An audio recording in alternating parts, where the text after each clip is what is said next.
बिस्मिल्लाहिर्रहमानिर्रहीम। अस्सलाम वालेकुम दोस्तों, आप ये वीडियो पाक फ़ोन्स पे देख रहे हैं और मेरे हाथ में सैमसंग का A10s है। इसमें सिग्नल का फ़ॉल्ट आ रहा है। अगर आप भी सिग्नल का फ़ॉल्ट फेस कर रहे हैं इसी मॉडल पे, तो मैं कोशिश करूँगा कि आपको जो है ना जो सिंपल पॉइंट है ना वो बता दिए जाएँ, ताकि अगर सिंपली ये हल हो सकता है तो आसानी से हल हो जाए। तो क्या करना होगा हमें, ये इसकी जो है ना बैक कवर है और इसको रिमूव करने के बाद हम चले जाएंगे इस एरिए में। मैंने पेज इसके खोल दिए हैं पहले से ताकि मेरा टाइम बचे। तो सबसे पहले जो चीज़ चेक करने वाली होती है, यहाँ पे एक चीज़ है, इसका स्टिकर टाइप एंटीना लगा हुआ है और ये क्योंकि लिक्विड डैमेज है तो इस पर ये कार्बन बना हुआ है। इसको साफ़ करना है और अगर ये डैमेज हो चुका है तो इसको फिर नया बना के लगाना पड़ेगा। लेकिन इसको ये पुराना ब्लेड है, बहुत फ्रेश नहीं है, इसकी वजह से ये जो है ना नुकसान नहीं करेगा ज़्यादा। मैं इसको ऐसे स्क्रैच कर दूँगा हल्का हल्का और ये साफ़ हो जाना चाहिए।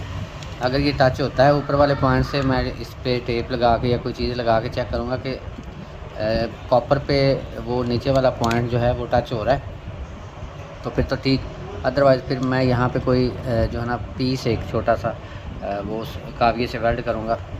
तो ये चीज़ जो है ना ये सबसे बड़ी वजह थी इस फ़ोन में। और उसके बाद दूसरी वजह थी इसकी जो है ना ये पीसीबी, सब पीसीबी किसी ने रिप्लेस कर दिया और इसकी वजह से भी आपकी सिग्नल की प्रॉब्लम अक्सर बन जाती है।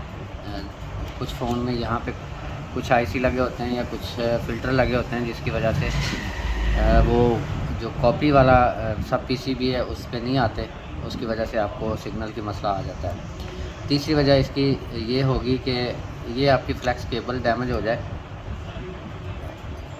इसको कॉक्सल केबल भी शायद कहते हैं, ये डैमेज हो जाए या डिस्कनेक्ट हो जाए, इसकी वजह से भी। ये आप दूर से देखेंगे तो आपको अंदाज़ा आ जाए काफ़ी लंबी है। इसके बाद ये जो पॉइंट है ये आपका जंपर टाइप काम करता है, मतलब प्लग है, यहाँ पे लगा के सिग्नल को चेक करने के लिए ये बना होता है। अक्सर कंपनीज जब अपने टेस्ट लेती हैं तो शायद यहाँ पे कुछ लगा के टेस्ट करती हैं।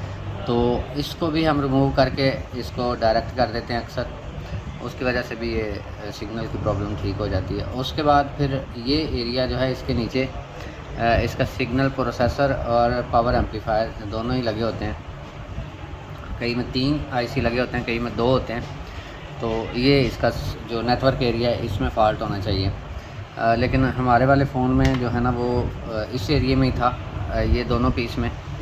तो अल्हम्दुलिल्लाह ये फ़िक्स हो चुका है और मेरे ख्याल से ये काफ़ी काम आएगी आपके। दुआ में याद रखिएगा। वीडियो को लाइक करना ना भूलिएगा। अल्लाह हाफ़िज़।